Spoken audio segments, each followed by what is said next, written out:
में हमने 11 आसन पढ़ लिए थे। ठीक है, इसके बाद हमारे पास 4 आसन बाकी थे, तो जो आज हम देखेंगे।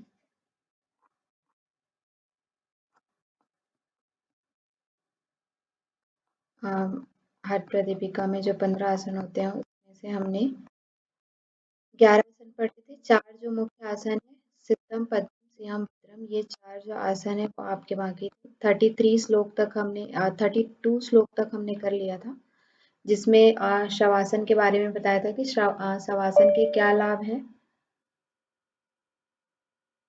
और शवासन के 2 लाभ यहाँ पे बताए थे, श्रांतिहर और चित्त विश्रांति कारक। ठीक है, तो यहाँ तक हमने देख लिया था। 33 जो है वो वहां से हमें देखना था। तो चलिए स्टार्ट करते हैं, जिसमें पहले बताया है कि चतुर्श्यानानि शिवेन चतुर्स्या आसनानि, ठीक है, शिवेन कथितानि वै, यानी कि यहाँ पे क्या है, चतुर सित्य, यानी कि चतुर यानी कि क्या होता है, 4। ठीक है, सित्य यानी कि आसीन, अस्थि बोलते हैं, मतलब उसका मतलब होता है अस्थि।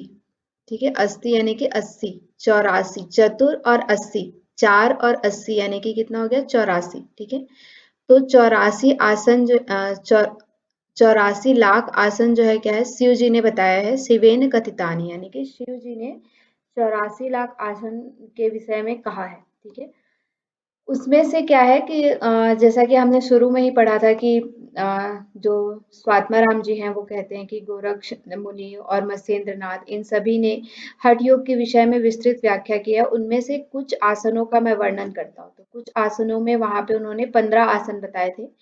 तो फिर यहाँ पे वो फिर से कह रहे हैं कि शिव जो है, आदिनाथ शिव का, जैसे कि हमने पहले श्लोक में भी देखा था कि हठ योग के प्रणेता कौन है, आदिनाथ शिव है। ठीक है, तो उन्होंने क्या है कि 84 लाख आसन बताए हैं। उनमें से कुछ आसन यानी कि चतुष कामादाय, यानी कि चतुष आसन, यानी कि 4 आसन का वो यहाँ पे क्या कर रहे हैं, मुख्य जो 4 आसन है, सारभूत जो आसन है, उनका वो यहाँ पे वर्णन करते हैं। ठीक है, 84 लाख आसनों में चतुर्स्थिति आसनानी, 84 लाख शिवेन व चतुर्स्थिति आसनानी।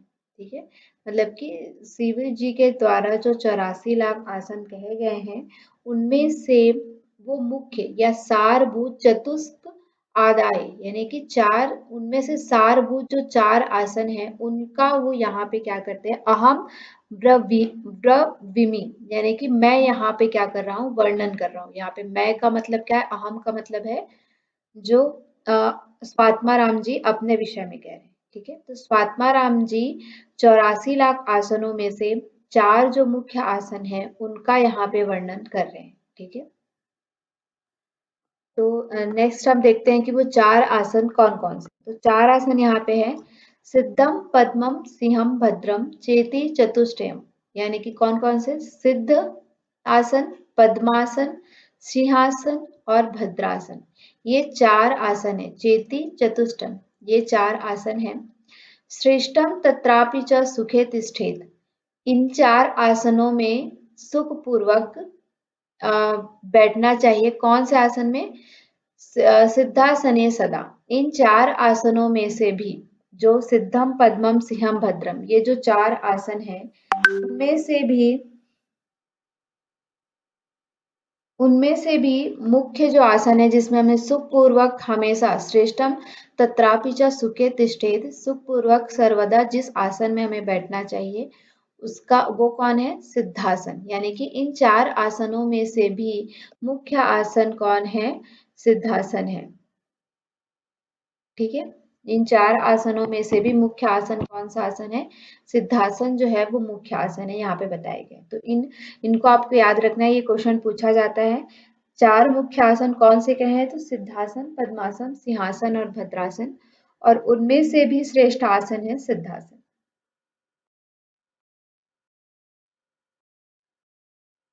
फिर अब एक एक आसन का हम वर्णन देखते हैं कि कौन कौन से आसन है। पहला आसन है आपका सिद्धासन। ठीक है, तो सिद्धासन में क्या है, योनि स्थानक अग्रि मूल घटितम।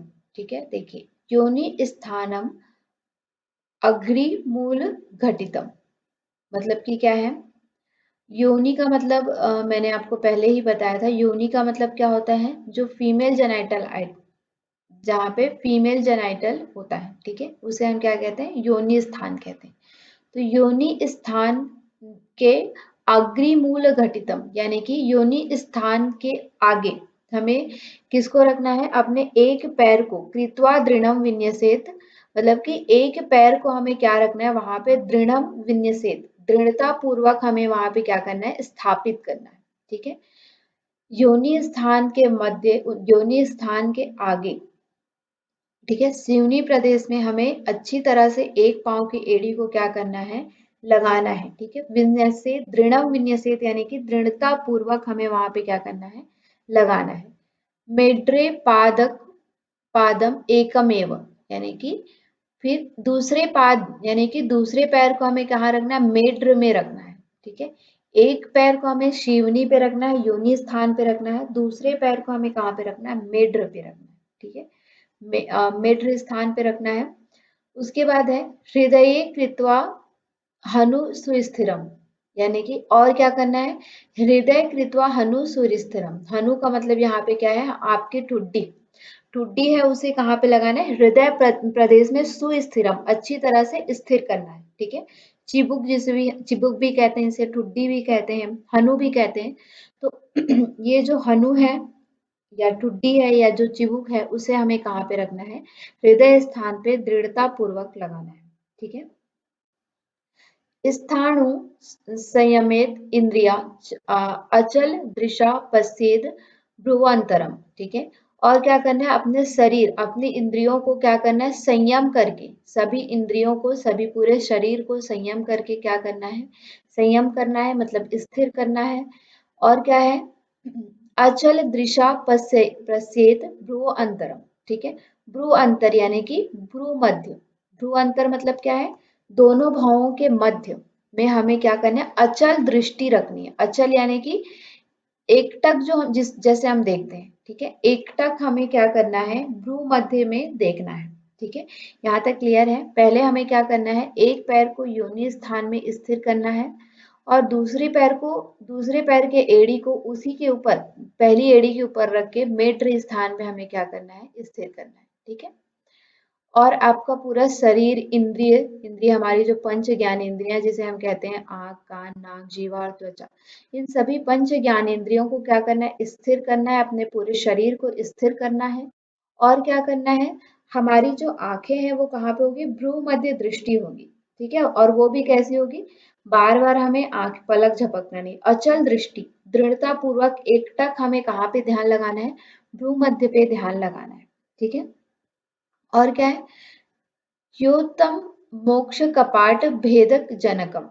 और इसका लाभ यहीं पे आपको बताया गया है। देखिए इस तरह का जब आप अभ्यास सिद्धासन का करते हैं तो ऐसे होता होता यानी कि जो ऐसा जो योगाभ्यासी है या ऐसे जो साधक हैं उनको क्या होता है? मोक्ष के कपाट का भेदन होता है। जनकम सिद्धासनम प्रोच्यते। और इसे जो लोग हैं जो इसे जो ज्ञाता हैं जो विद्वान है या योग के जानकार हैं वो क्या कहते हैं? सिद्धासन के नाम से जानते हैं, ठीक है। तो यहाँ पे आपका 35 श्लोक में क्या है? सिद्धासन की विधि के विषय में यहाँ पे बताया गया है, ठीक है। तो सिद्धासन की विधि सभी को क्लियर होगी। इसमें आपको क्या है? एक एड़ी को योनि स्थान पे रखना है, दूसरी एड़ी को मेड्र स्थान पे रखना है और पहली एड़ी के ऊपर रखना है। और हमारी जो चिबुक है, ठुड्डी है, उसे हृदय प्रदेश से लगाना है और पूरे शरीर को स्थिर करके पूरी इंद्रियां जो हमारी पंच ज्ञान इंद्रियां हैं उसको स्थिर करते हुए अचल दृष्टि करना है हमें। अचल दृष्टि करना है हमें कहाँ पे? भ्रू मध्य पे। अगर हम इस तरह का अभ्यास करते हैं तो क्या होता है? हमारे इस तरह का जब हम अभ्यास करते हैं तो मोक्ष के कपाट का भेदन होता है। चलिए नेक्स्ट हम देखते हैं। देखिए ये जो सिद्धासन है इसमें कहीं कहीं पे मतांतर आता है। मतांतर में मतलब कि कोई कोई इसके मत में अंतर करते हैं कि ये ऐसा नहीं होगा, ये आसन की विधि जो है वो कैसा होगा, ठीक है। तो देखो कैसा होगा। मेढ्र ऊपरी विन्यसेद सव्यम गुल्फम तथोपरि। ठीक है, जैसे वहां ये क्या है, बहुत सिंपल मेथड है। सेकंड वाला जो मेथड है वो बहुत ही सिंपल है। इसमें हम मतलब कि कहाँ पे दृष्टि रखना है, जालंधर बंद लगाना है या नहीं, लाभ कैसा है, इसके विषय में इतना यहाँ पे चर्चा आपको नहीं मिलेगा। इसमें सिर्फ एक चीज बताया है कि आपको क्या करना है कि मेढ्र के ऊपर, मेढ्र हम किसे कहते हैं, मेढ्र आप समझते होंगे, जो मेल जेनाइटल होता है। ठीक है, मेल जेनाइटर का जो टेस्टिस वाला पार्ट होता है, ठीक है, उसे हम क्या कहते हैं, मेढ्र स्थान कहते हैं। ठीक है, तो मेढ्र स्थान पे हमें क्या करना है, सव्य गुल्फ। सव्य का मतलब मैंने आप लोग को पहले बताया था, सव्य मतलब क्या होता है, बायां, लेफ्ट। ठीक है, तो हमारे लेफ्ट पैर को हमें कहाँ पे रखना है, लेफ्ट एडी। ठीक है, लेफ्ट गुल्फ बोला है ना, इसलिए ये क्या है, एडी। तो लेफ्ट एडी जो है, बाई एडी है, उसे हमें कहाँ पे रखना है, मेढ्र पे रखना है। उसके बाद क्या है, तथो ऊपरी,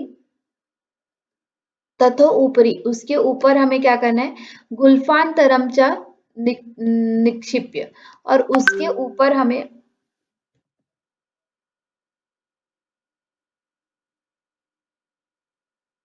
मत उसके ऊपर हमें क्या करना है, दूसरी एड़ी को उसी गुल्फ के ऊपर, मतलब कि पहली एड़ी जो हमने रखी है उसी एड़ी के ऊपर हमें क्या करना है, दूसरी एड़ी को रख देना है। इसे ही हम क्या कहते हैं, सिद्धासन कहते हैं। ठीक है, इसे ही हम क्या कहते हैं, सिद्धासन कहते हैं। मतलब कि मेढ्र के ऊपर हमें क्या करना है, एक एड़ी को रखना है। एक एड़ी कौन सी एड़ी, यहाँ पे ध्यान रखना है, बाई एड़ी को पहले रखना है।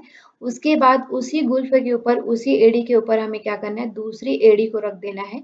इसे ही हम क्या कहते हैं, सिद्धासन कहते हैं। ठीक है, यहाँ पे इसके ज्यादातर लाभ आदि के विषय में नहीं बताया है, और इनके जो कहाँ पे ध्यान लगाना है, जालंधर बन लगाना है या नहीं, उसका वहां पे दूसरे मत में पूरी तरह से चर्चा नहीं मिलती है।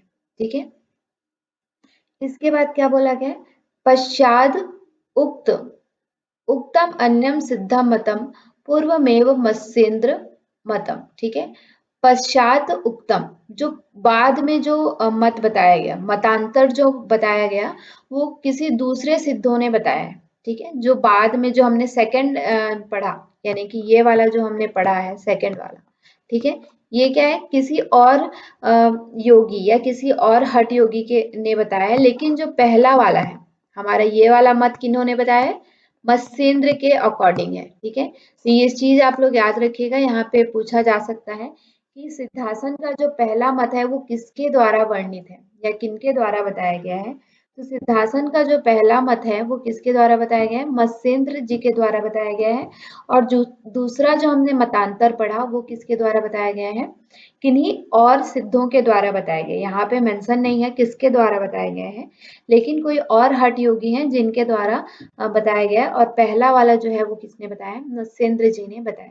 ठीक है, नेक्स्ट इसी में 37 वाला जो श्लोक है वो कहते हैं, एतत् सिद्धासनम प्राहुर अन्ये वज्रासनम विदु।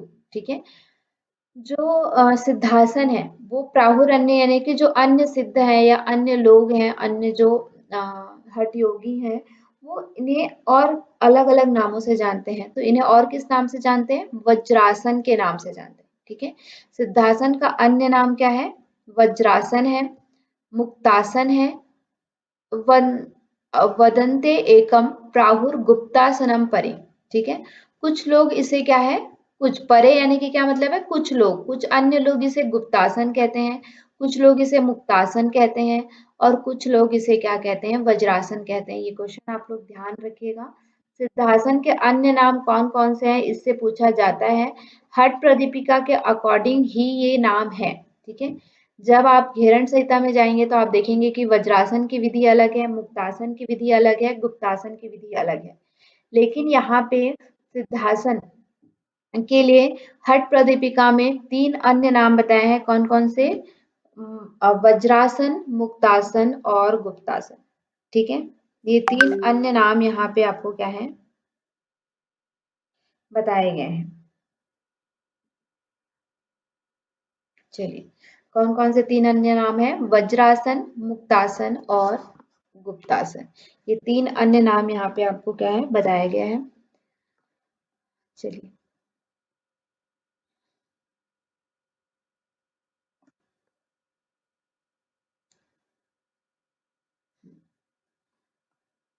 तो यहाँ पे फिर सिद्धासन की जो उपयोगिता है उसको सिद्ध करने के लिए नेक्स्ट श्लोक में क्या है कि अलग अलग बताया, जैसे कि क्या है, यमे स्टीव मिताहार, यमों में क्या है, मिताहार श्रेष्ठ है, ठीक है, सभी यमों में जो है मिताहार श्रेष्ठ है।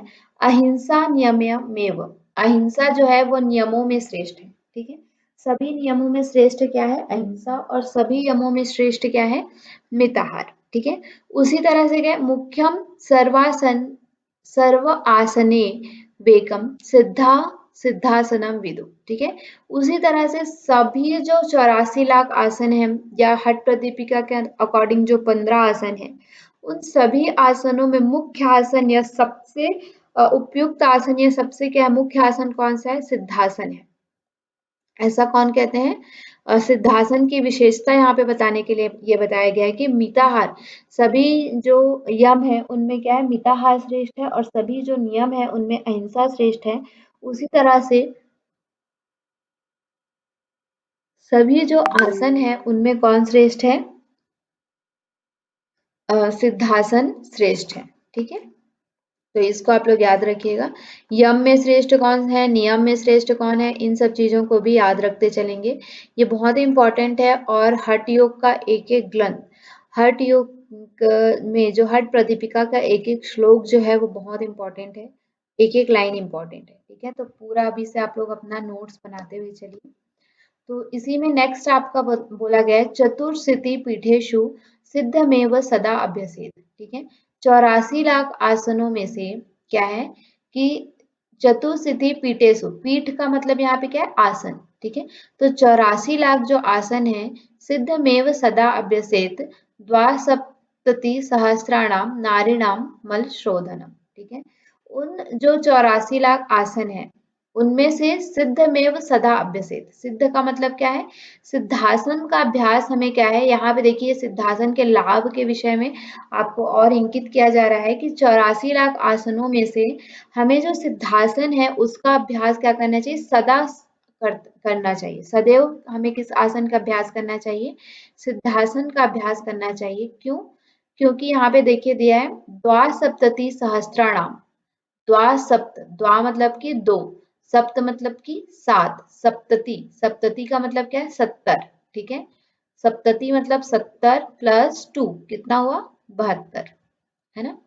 70, सप्तति यानी कि 70, और द्वा मतलब क्या होता है, दो, तो 70 और दो कितना हुआ, 72। सहस्त्राणाम, इसका तो आप मतलब जानते ही होंगे, सहस्त्र यानी कि क्या होता है, हजार, ठीक है। तो 72,000 नाड़ियों का क्या हो जाता है, मल का शोधन हो जाता है जब हम क्या करते हैं, सिद्धासन का अभ्यास करते हैं, ठीक है। तो ये भी यहाँ पे लाभ है कि सिद्धासन के अभ्यास से क्या होता है, 72,000 नाड़ियों में जो मल है, ठीक है, उसका क्या हो जाता है, शोधन हो जाता है, और जो हमारी सभी 72,000 नाड़ियां हमारे शरीर में है, उन सभी नाड़ियों के मल का शोधन होकर के वो क्या हो जाती हैं, शुद्ध हो जाती हैं। तो ये भी क्या है, हमारे जो सिद्धासन है उसका लाभ है, ठीक है।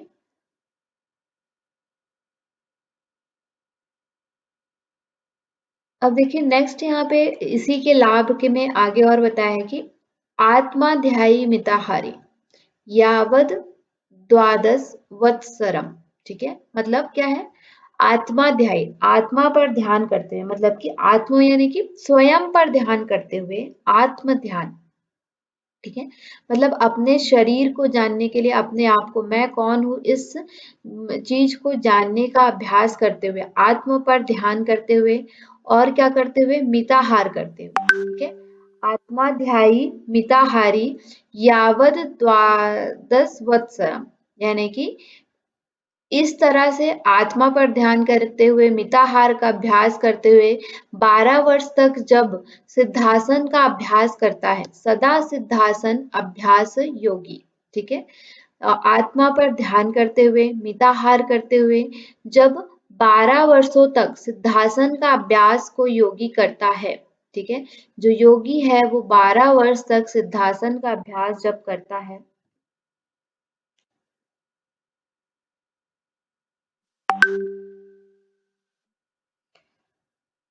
12 वर्ष तक सिद्धासन का अभ्यास जो करता है योगी, आत्मा पर ध्यान करते हुए, मिताहार का अभ्यास करते हुए, ठीक है, उसको क्या होता है, निष्पत्ति मापनीयात। निष्पत्ति अवस्था एक क्या है, समाधि की अवस्था हम इसे कहते हैं। जब आप 4th चैप्टर में जाएंगे तो वहां पे समाधि के पर्यायवाची शब्द देखेंगे, 16 पर्यायवाची शब्द।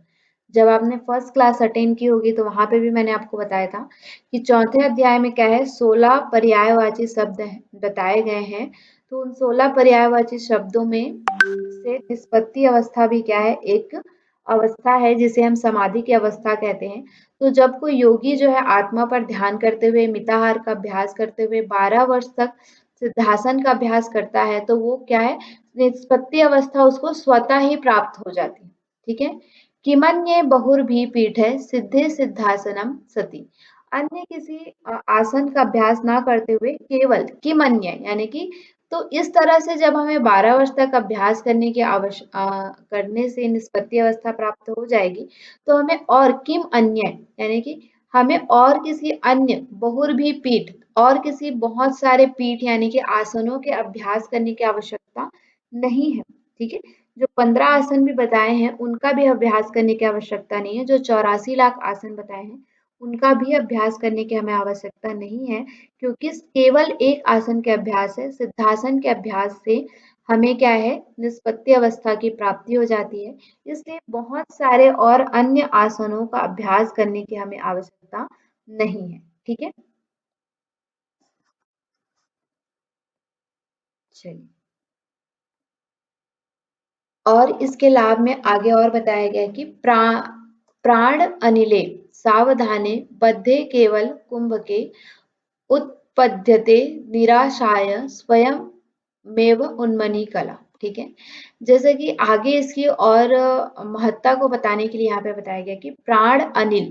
ठीक है, प्राण अनिल यानी कि जो प्राण वायु है, अनिल मतलब क्या होता है, वायु। प्राण मतलब क्या होता है, जो हमारी प्राण वायु। ठीक है, हम आप जानते ही होंगे कि हमारे शरीर में कितने पंच वायु या का है। ठीक है, 5 जो मुख्य प्राण है हमारे, प्राण, अपान, उदान, समान, व्यान। उनमें से प्राण जो वायु है वो सबसे मुख्य, उन सभी 5 वायुओं में से भी, मुख्य वायु में से भी प्राण को क्या है, और प्रमुख वायु माना जाता है। ठीक है, तो जब तक हम इस प्राण वायु, जो प्राण वायु है उसे सावधानी पूर्वक बंद अपने मतलब कि उसमें बांध लेते हैं। ठीक है, उस प्राण वायु को जब हम अपने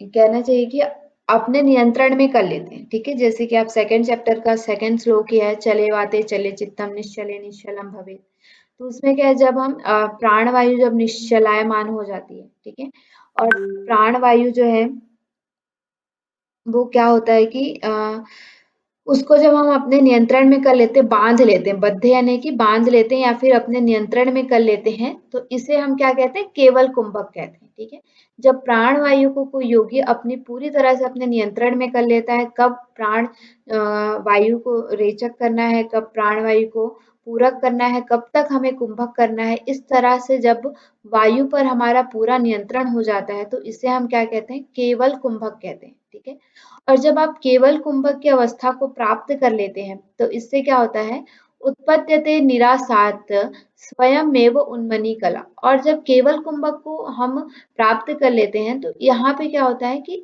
निरासात यानी कि निरायात मतलब क्या है कि स्वतः ही अनायास ही हमें क्या हो जाता है, स्वयं ही उन्मनी कला को भी एक तरह से हम समाधि का ही क्या मानते हैं, पर्यायवाची मानते हैं। उन्मनी यानी कि उन्मनी मनोन्मनी यानी कि उन्मनी अवस्था यानी कि एक जैसे कि हमारा मन में क्या है, अभी एक वेव चल रहा है, हम उतार चढ़ाव इस तरह का वेव हमारे मन में चलता रहता है। लेकिन उन्मनी अवस्था यानी कि एक तार में, एक लाइन में इस तरह से हमारा क्या हो जाना, स्वतः ही हमारा जो सभी हमारे जो मन की इंद्रियां है वो एक लाइन में हो जाने, एक सतह, एक तार में बहने लगना। ठीक है, मतलब कि उतार चढ़ाव ना होना, तो इसे हम क्या कहते हैं, उन्मनी कला कहते हैं, उन्मनी अवस्था कहते हैं। ठीक है, इसी तरह क्या है, तथे तथैक अस्मिन् नेव दृणे पद्ये सिद्धासने सदा। उसी तरह से जैसे यहाँ पे उदाहरण के रूप में बताया कि केवल कुंभक का जब हम बांध लेते हैं, केवल कुंभक को जब हम नियंत्रण में कर लेते हैं प्राण को, तो क्या होता है कि जब हम आसन को भी बांध लेते हैं, सिद्धासन को, तो क्या होता है, बंध त्रय संयमात स्वयमेव उपाजते।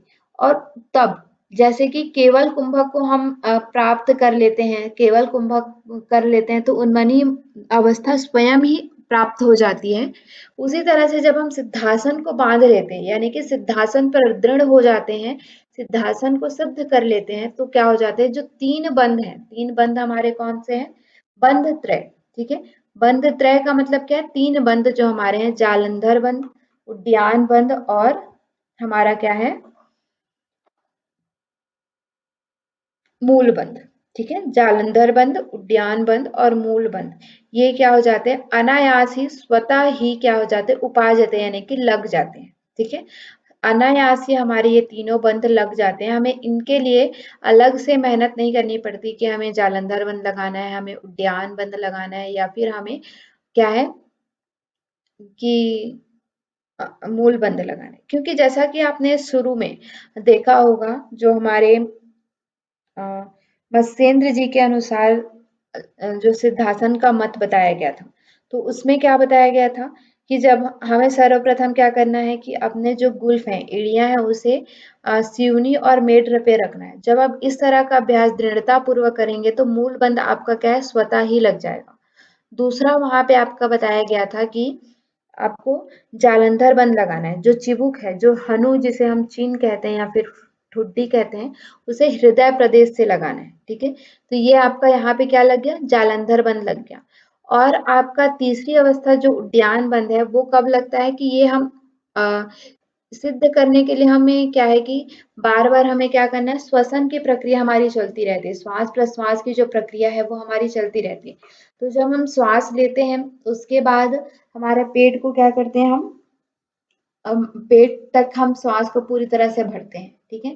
फिर जालंधर बंध लगाएंगे, उसके बाद जब हम श्वास छोड़ेंगे तो जालंधर बंध छोड़ते हुए जालंधर बंध छोड़ेंगे और श्वास को पूरी तरह से बाहर निकालेंगे, उस समय हमारा क्या हो जाएगा, उद्यान बंध की अवस्था लग जाएगी, ठीक है। तो ये तीन बंध यहाँ पे लग जाते हैं। उद्यान बंध का यहाँ पे पूरी तरह से या फिर विस्तृत रूप से चर्चा नहीं मिलती है या फिर प्रत्यक्ष रूप से चर्चा नहीं मिलती है, लेकिन जब भी आप श्वास प्रश्वास की प्रक्रिया करते हैं तो वहां पे आपका उद्यान बंध स्वतः ही लग जाता है, ठीक है। और बाकी के जो दो बंध है, हमारा मूल बंध और जालंधर बंध, उसको लगाने के विषय में यहाँ पे बताया गया है। चलिए नेक्स्ट यहाँ पे तीन जो चीज है वो बहुत ही मुख्य यहाँ पे बताई गई है, देखिए, ना आसनम सिद्धम सदृशम, ठीक है। सिद्धासन के समान कोई आसन नहीं है। न कुंभा केवलो केवलो पम, ठीक है। मतलब कि क्या है, केवलो उपम, यानी कि केवली कुंभक के समान कोई कुंभक नहीं है, ठीक है। आसन में कौन सा सर्वश्रेष्ठ है, सिद्धासन के समान कोई आसन नहीं है, केवली कुंभक के समान कोई कुंभक नहीं है, खेचरी के समान कोई मुद्रा नहीं है, और नाद के समान कोई लय नहीं, ठीक है। देखिए आसन में यहाँ पे आपने देखा कि शिव जी के अनुसार 84 लाख आसन बताए हैं, और हमारे जो हट प्रदीपिका है उसमें 15 आसन है। लेकिन उन 15 आसनों में से कौन सा सर्वश्रेष्ठ आसन है, सिद्धासन। सिद्धासन के समान कोई भी आसन नहीं है। और कुंभक में क्या है, केवली कुंभक, केवल कुंभक के समान कोई कुंभक नहीं है, ठीक है। केवल कुंभक कहने का क्या मतलब है, जो हमारे अष्ट कुंभक, यहाँ पे जब आप सेकंड चैप्टर में जाएंगे तो देखेंगे कि अष्ट कुंभक का वर्णन है। उसके अलावा देखिए यहाँ पे जो कुंभक है उसे दो भागों में विभाजित किया गया है, सहित और केवल। तो सहित कुंभक के अंतर्गत आपके कितने आते हैं, अष्ट कुंभक आते हैं, और केवल कुंभक के अंतर्गत एक कुंभक है जिसे हम केवल कहते हैं। तो केवली कुंभक उसे हम कहते हैं, ठीक है, जिसमें कि श्वास और प्रश्वास की जो प्रक्रिया है वो पूरी तरह से क्या हो जाती है, समाप्त हो जाती है, और केवल कुंभक रह जाता है, ठीक है। तो ये है हमारा क्या है, केवली कुंभक। तो केवली कुंभक के समान कोई कुंभक नहीं है। और मुद्रा में आप देखेंगे कि खेचरी समा मुद्रा, न खेचरी समा मुद्रा, यानी कि खेचरी के समान कोई भी मुद्रा नहीं है। नाद सदृशो लया, और 1.25 लाख 1.25 करोड़ नाद की लय का क्या है वहां पे शिव जी के अनुसार 1.25 करोड़ लय के बारे में बताएगा। सपाद कोटि, यानी कि 1.25 करोड़ लय के प्रकार बताए हैं। उन सभी प्रकारों में जो नाद है वो क्या है, सर्वश्रेष्ठ है। तो इन चारों को आप याद रखिएगा। आसन में क्या श्रेष्ठ है, सिद्धासन, ठीक है। और कुंभक में क्या श्रेष्ठ है, केवली कुंभक। मुद्रा में क्या श्रेष्ठ है, खेचरी मुद्रा। और लय में क्या श्रेष्ठ है, नाद जो है वो श्रेष्ठ है, ठीक है। ये चार यहाँ पे आपको बताए गए हैं। चलिए, तो हमने सिद्धासन के विधि के विषय में देखा। सिद्धासन की महत्ता यहाँ पे पूरी तरह से बताई गई है, क्योंकि आपने देख रहे हैं कि सिद्धासन के समान कोई आसन नहीं है। मतलब कि 84 लाख आसनों में सिद्धासन के समान कोई भी आसन नहीं है। और उसके लाभ हैं कि जब आप उसे 12 वर्ष तक आत्मा पर ध्यान करते हुए, मिताहार करते हुए जब आप उसका अभ्यास करते हैं, तो निष्पत्ति अवस्था, एक तरह से समाधि अवस्था, पूरी तरह से इस संसारी जीवन से आप छूट जाते हैं, ठीक है। निष्पत्ति अवस्था को प्राप्त कर लेते हैं। और क्या है आपका कि जब आप सिद्धासन का अभ्यास करते हैं तो 72,000 जो नाड़ियां हैं उनका मल का क्या हो जाता है, शोधन हो जाता है, ठीक है। 72,000 नाड़ियों के पूरी तरह से शुद्ध हो जाती हैं। और इसका लाभ क्या है कि मोक्ष के कपाट का भेदन करने वाला है, ठीक है। तो जैसा जैसा हम देखते जा रहे हैं, और यहाँ पे देखिए सिद्धासन को भी मोक्ष कपाट का भेदन कहा गया है। और क्या है, कुंडलिनी जागरण के लिए किसे कहा गया है, आपने पढ़ा होगा, हमने पढ़ा था मत्स्येंद्र आसन को क्या है, कुंडलिनी जागरण करने के लिए आसन।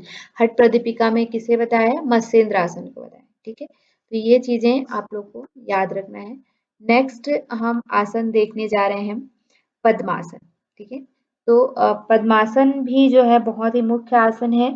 चार चारों ही इसके बाद जो हम देख रहे हैं, सिद्धम पद्मम सिंहम भद्रम, ये चारों आसन को मुख्य बताया गया है। उनमें से क्या है कि आपका सिद्धासन और पद्मासन, सिद्धासन को सर्वश्रेष्ठ माना है। उसके बाद यहाँ पे हम देख रहे हैं पद्मासन के विषय में। तो चलिए पद्मासन का यहाँ पे हम देखते हैं। पद्मासन में आप देख पा रहे हैं कि वामो ऊपरी दक्षिणम च, ठीक है। वामो ऊपरी यानी कि वाम का मतलब क्या होता है, लेफ्ट। इन सब टर्मिनोलॉजीज को आप लोग याद रखिएगा कि वाम का मतलब क्या है इन सबको, ठीक है।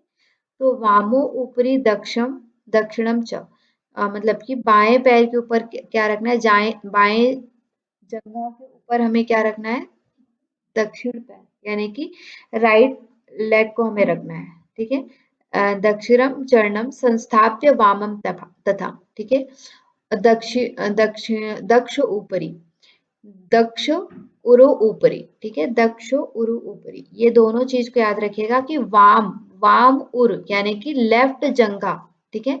जो बाएं जंघा है उसके ऊपर हमें क्या रखना है, दक्षिण पैर।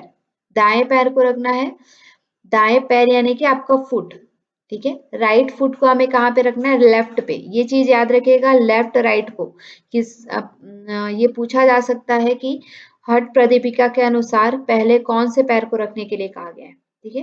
तो पहले हमें कौन से पैर को रखने के लिए कहा गया है, दाएं पैर को किसके ऊपर रखने के लिए कहा गया है, बाएं पैर के ऊपर, ठीक है। संस्थाप्य वामम तथा, और क्या है, तथा दक्ष ऊपरी, और दूसरे जो दक्षिण दायां जो जंघा है उसके ऊपर हमें क्या रखना है, बाएं पैर बाएं फुट को रखना है, ठीक है। पश्चिमेन विधि नाम धृत्वा कराभ्याम दृढ़म, ठीक है। यहाँ पे देखिए पश्चिम यानी कि पीछे से, पश्चिम का मतलब क्या है, पीछे से। विधि नाम धृत्वा कराभ्याम दृढ़म, पीछे की तरफ से दोनों हाथों को क्रॉस करते हुए यहाँ पे क्या करना है, पैर के अंगूठों को, अंगूठों को हमें क्या करना है, हाथों से पकड़ लेना है, ठीक है। तो ये आप कौन सी स्थिति हुई, हमारी बद्ध पद्मासन की जो स्थिति है, ठीक है। बद्ध पद्मासन में हम क्या करते हैं, पहले पद्मासन लगाते हैं और हाथ को पीछे की तरफ ले जाके क्रॉस करके हम क्या करते हैं, पद्मासन में जो अंगूठा हमारे जंघा पर रखी हुई होती है उसे हम क्या कर लेते हैं, पीछे से पकड़ लेते हैं, ठीक है। तो ये हमारा कौन सी स्थिति हुई, बद्ध पद्मासन की स्थिति हुई। और उसके बाद नेक्स्ट इसमें और बताया है हृदय निधाय चिबुकम नासाग्र और लोकयेत। ठीक है, जैसे कि हमने देखा था सिद्धासन में हमें हमारी दृष्टि कहाँ पे थी, भ्रू मध्य दृष्टि थी, लेकिन यहाँ पे क्या रखना है, हृदय में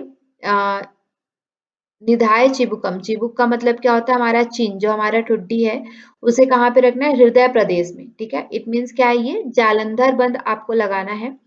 और क्या करना है, नासाग्र और लेकयेत, नासाग्र दृष्टि रखना है। ठीक है, दृष्टि हमारी कहाँ पे होगी, नासाग्र पे होगी। उसके बाद क्या है, एतद व्याधि विनाशकारी, यहाँ पे फिर ये 3 लाइन में आपका क्या है कि प्रोसीजर बताए हैं कि कैसे हमें पद्मासन को करना है। तो पहला प्रोसीजर आपका क्या है, बद्ध पद्मासन की स्थिति है, जिसमें कि हमें क्या है, बाएं पैर के ऊपर दायां फुट, दायां जो पाद है उसे हमें रखना है और दाएं के ऊपर बाएं को रखना है। ठीक है, फिर उसके बाद पीछे की तरफ से हाथ ले जा करके हमें दोनों अंगूठों को अच्छी तरह से हाथों के माध्यम से पकड़ना है, दृढ़ता पूर्वक, ये चीज याद रखिएगा, दृढ़ता पूर्वक हमें पकड़ना है, किनको, पैर के अंगूठों को, किसके द्वारा, हाथों के द्वारा। ठीक है, और है हृदय से हमें चिबुक को लगाना है, यानी कि ठुड्डी हमारी कहाँ पे लगेगी, हृदय में, इट मीन्स क्या है, जालंधर बंद लगेगा। दृष्टि हमारी कहाँ पे होगी, नासाग्र दृष्टि होगी। तो ये 3 हमारा क्या, 3 लाइन जो है वो पद्मासन के विधि के विषय में बताए हैं। ठीक है, नेक्स्ट लाइन है एतद व्याधि विनाशकारी यमिनाम पद्मासनम प्रोक्षते। और इससे क्या होता है, ये जो आसन है, एतद आसन, ये जो आसन है वो क्या करता है, व्याधि विनाशकारी, सभी प्रकार की जो व्याधियां होती हैं, ठीक है, जो हमारे रोग हैं, शारीरिक रोग जो है उसका क्या करता है, ये विनाश करता है। और इसे ही जो योगी है, यमिना मतलब कि जो योगी है, जो योग के जानकार हैं, वो इसे क्या कहते हैं, पद्मासन के नाम से जाना जाता है। ठीक है, पद्मासन के नाम से इसे हम जाना जाता है।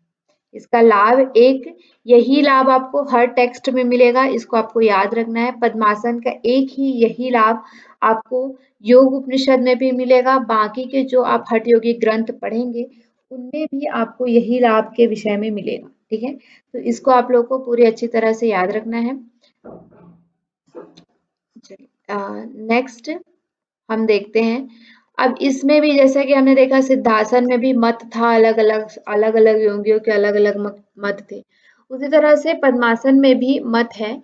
पद्मासन में क्या कहा गया, उत्तानो चरणो कृत्वा उरु संस्थानो संस्थाओ प्रयत्न। ठीक है, कैसे करना है, उत्तानो चरणौ कृत्वा उरु संस्थौ प्रयत्न। ठीक है, मतलब कि उत्तान करके, उल्टा करके, जैसे कि आप पद्मासन लगाते होंगे तो देखते हैं कि आपका जो तलवा वाला भाग है वो क्या हो जाता है, ऊपर की तरफ आ जाता है। ठीक है, तो उसी तरह से इसमें बोला जा रहा है कि चरण को उत्तान करते हुए, उल्टा करते हुए कहाँ पे रखना है हमें, उरु संस्थाप्य, उरु यानी कि क्या होती है, जंघा पे हमें क्या कर देना है, स्थापित कर देना है।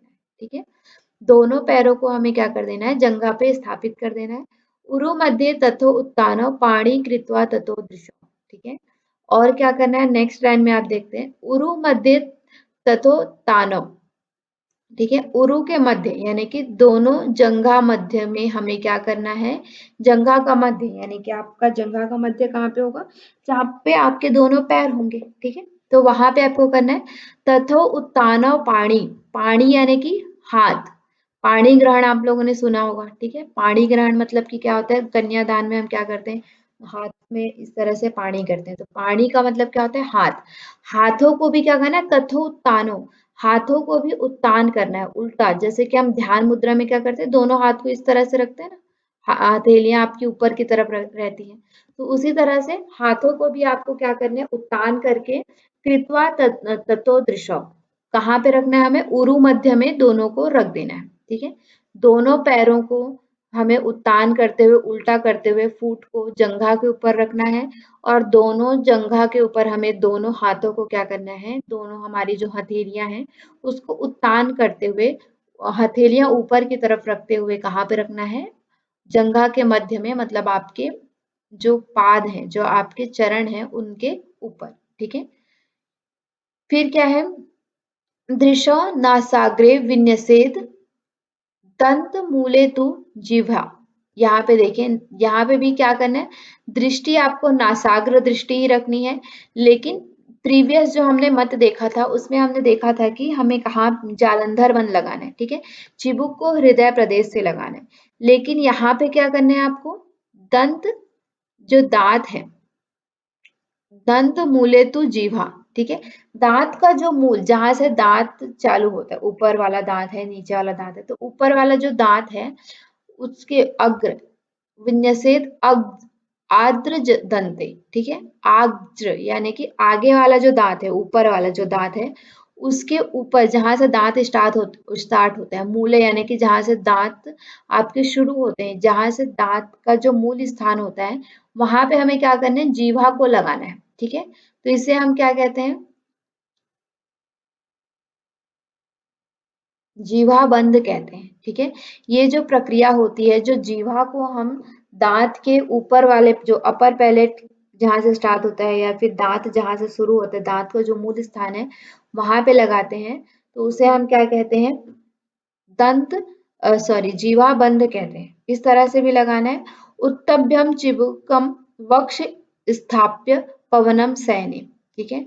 और देखिए यहाँ पे दोनों ही लगाना है, जीवा बंद भी लगाना है और जालंधर बंद भी लगाना है। जीवा बंद लगाने के बाद आपको क्या करना है, जालंधर बंद लगाना है, ठीक है। चलिए, ये यहाँ पे दूसरी विधि बताई गई है। यहाँ पे बद्ध पद्मासन की विधि ना बता करके सिंपल पद्मासन जो हम आज करते हैं उस तरह से विधि है। दृष्टि हमारी नासाग्र होगी और दंत मूल लगाना है यानी कि जीवा बंद लगाना है। और क्या लगाना है आपको, अ, हृदय बंद भी स्थापित करना है, ठीक है, यानी कि जालंधर बंद भी स्थापित करना है। यहाँ पे एक और है, इदम पद्मासनम प्रोक्तम सर्व व्याधि विनाशनम। ये भी यही कहते हैं, जो दूसरा मत है उनके भी लाभ में यही बताया गया है कि ये जो पद्मासन है वो क्या है, सर्व व्याधि विनाशनम, सभी प्रकार की व्याधियों का क्या करता है, विनाश करता है, ठीक है। दुर्लभम येन केनापि धीमताम लभ्यते भुवि। ये जो आसन है वो क्या है, दुर्लभ है, ठीक है। ये जो आसन है, ये जो हमारा पद्मासन है वो सभी को प्राप्त नहीं होता, सभी इस पर सिद्धि नहीं प्राप्त कर लेते। जो बुद्धिमान है, जो धीमता यानी कि जो बुद्धिमान है वही इस दुर्लभ आसन को क्या करते हैं, लभ्यते यानी कि प्राप्त करते हैं। उन्हीं के द्वारा प्राप्त किया जाता है, जो बुद्धिमान है उनके द्वारा ही, सभी इसको प्राप्त नहीं कर सकते, ठीक है। अब यहाँ पे क्या है कि पद्मासन का एक और मत भी बताया है, दो मत हमने देखा, तो यहाँ पे पद्मासन का एक और मत भी बताया है, क्या है, पश्चाद उक्तम मत्स्येंद्रम मतम, ठीक है। एक और मत बताया गया है जिसे हम क्या कहते हैं, मत्स्येंद्र आसन, मत्स्येंद्र जी के द्वारा एक तीसरा मत है हमारे पद्मासन का, ठीक है। क्या करना है, कृत्वा संपुट करो दृढ़ंतम बद्धवा तो पद्मासनम, ठीक है। कृत्वा संपुटित करो, कर को संपुटित करना है, संपुटित यानी कि यहाँ पे बहुत ज्यादा क्लियर नहीं है कैसे बांधना है, तो बांधने का मतलब यही है कि हमें इसको बांध लेना है। अब कैसे बांधना है, किस तरह से बांधना है, इसका विशेष यहाँ पे चर्चा नहीं है। तो हम मान लेते हैं कि जैसे हमने प्रीवियस में ध्यानात्मक आसन यानी कि ध्यान मुद्रा जो हम लगाए हैं उसी तरह से हमें ध्यान मुद्रा लगाना है। और पद्मासन जैसे हमने पहले यानी कि प्रीवियस इसके पहले जो हमने पद्मासन किया है उसी तरह से पद्मासन हमें लगा लेना है, ठीक है। इसके बाद बहुत ज्यादा यहाँ पे वर्णन नहीं है कि कैसे लगाना है, विधि का यहाँ पे वर्णन ज्यादा नहीं मिलता है, ठीक है। तो क्या करना है कि पद्मासन लगा लेना है, हमें हाथों को बांध लेना है। गाढ़म वक्षसि सन्निधाय चिबुकम ध्यायश्च चेतसी, ठीक है। गाढ़म यानी कि दृढ़ता पूर्वक आपको क्या करना है, चिबुक से, चिबुक को हृदय प्रदेश में लगाना है, ठीक है। दृढ़ता पूर्वक हमें चिबुक को यानी कि ठुड्डी को हृदय प्रदेश में लगाना है। और कहाँ पे ध्यान लगाना है, ध्यान भी लगाना है, ठीक है, मतलब कि जालंधर बंद लगाना है और दृढ़ता पूर्वक हाथों को बांधते हुए पद्मासन लगाते हुए ठुड्डी पे जालंधर बंद लगाते हुए हमें क्या करना है, ध्यान लगाना है। किस पे ध्यान लगाना है, वारम वारम आपान ऊर्ध्व अनिलम, ठीक है। ध्यान किस पे लगाना है हमें, ध्यास तत्चेत से, चेतना पूर्वक यानी कि ध्यान पूर्वक हमें बार बार क्या करना है, अपान वायु को ऊर्ध्व, ठीक है, अपान वायु को हमें क्या करना है, ऊर्ध्व ऊपर की तरफ। अपान वायु के स्थान जैसा कि आप लोग को पता ही होगा, मूलाधार यानी कि नाभि से नीचे, स्वादिष्ठान चक्र, मूलाधार चक्र, ये जो नाभि से नीचे वाला जो स्थान है उसे हम अपान वायु का मानते हैं, ठीक है। तो उस अपान वायु को खींचते हुए हमें क्या करना है, ऊपर की तरफ लाना है, ठीक है। प्रोत्सार्यत पूरितम नन्य नञ्चन्य प्राण प्राणम प्राणम उत्पैति बोधम तुलम शक्ति प्रभाव वानरम, ठीक है। मतलब क्या है, हमें क्या करना है, प्राण वायु जो है अपान वायु, उसे हमें ऊपर की तरफ खींचना है, और जो प्राण वायु है उसे कहाँ, प्राण वायु के स्थान किसे माना जाता है, हृदय स्थान को। तो हृदय स्थान से हमें क्या करना है, उसे बार बार क्या करने का प्रयास करना है, मिलाने का प्रयास करना है, ठीक है। मतलब कि अपान वायु को ऊपर खींचना है, प्राण वायु को नीचे ले जा करके हमें क्या करना है, उस दोनों वायु को मिलाने का अभ्यास करना है, और ध्यान लगाना है किस पर, हमारे मतलब कि उन्हीं जो दो प्राण वायु है उन पर ध्यान लगाते हुए हमें दोनों प्राण वायु को मिलाने का क्या करना है, प्रयास करना है, ठीक है। तो ये हमारा पद्मासन की विधि के विषय में यहाँ पे विस्तृत चर्चा आपको मिलती है। यहाँ पे फिर एक चीज बताया है कि पद्मासनो स्थितो योगी नारी द्वारेण पूरितम मारितम धारियेत वायु न मुक्तो नात्र संशय, ठीक है। इस तरह से जब प्राण पद्मासन लगा करके नाड़ी द्वार से जब हम दोनों नाड़ी द्वार जो है उसे पूरित करते हैं, नाक से पूरित करते हैं, और मारुत जो है वायु को रोकते हैं, ठीक है, यानी कि कुंभक करते हैं, तो मुक्ति नात्र संशय, मुक्ति उसको मिलेगी ही, इसमें कोई संशय नहीं है, ठीक है। मुक्ति उसको मिलेगी ही, इसमें कोई संशय की बात नहीं है कि उसको मुक्ति मिलेगी या नहीं, ऐसा नहीं है, ठीक है।